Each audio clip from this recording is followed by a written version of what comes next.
ध्यान से देखिए।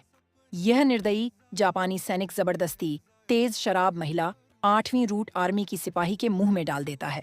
इसके तुरंत बाद गलत इरादों से उसकी रस्सी खोल दी जाती है। शराब के असर से चकरा रही महिला सिपाही को वह एक तरफ ले जाता है। बाकी जापानी सैनिक यह देखकर धीरे धीरे अंदर आ जाते हैं। वे देखकर चौंक जाते हैं कि उनका कमांडर अभी तक शुरू भी नहीं हुआ। लेकिन असलियत यह थी कि महिला सिपाही सिर्फ नशे का नाटक कर रही थी। वह पहले ही उस जापानी कप्तान को काबू में ले चुकी थी।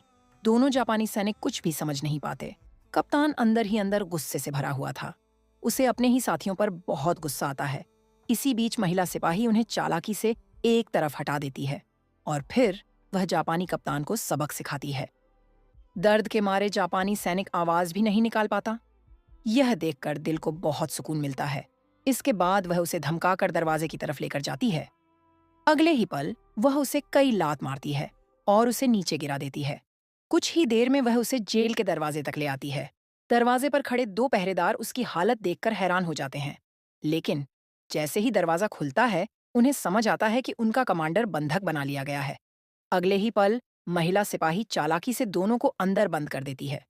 लेकिन दुर्भाग्य से आगे जाते ही उसे फिर से जापानी सैनिक घेर लेते हैं।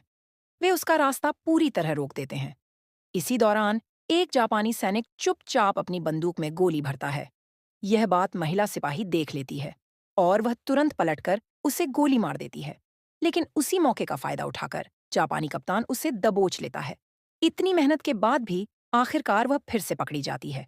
लेकिन ठीक उसी समय एक 8वीं रूट आर्मी का जवान दुश्मनों के कैंप में घुस चुका होता है। अब घमंडी जापानी सैनिकों की मुश्किलें शुरू होने वाली हैं।